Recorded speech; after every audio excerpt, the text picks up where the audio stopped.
Pemirsa, setidaknya terdapat 10 armada pemadam kebakaran yang dikerahkan untuk memadamkan api di TPA Sumompo. Petugas kesulitan karena api merambat dari bawah sampah.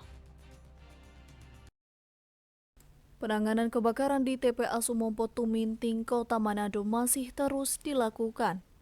Terpantau Senin 2 Oktober 2023 tampak sejumlah petugas pemadam kebakaran masih berjibaku memadamkan api.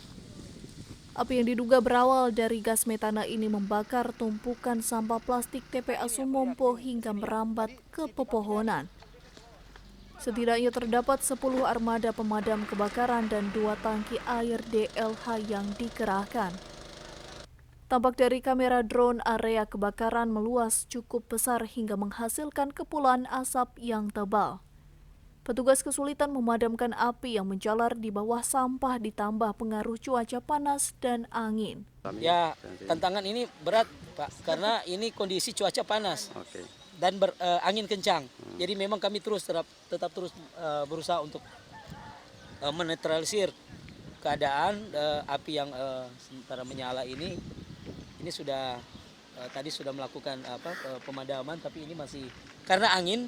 Jadi asap ini semakin membesar.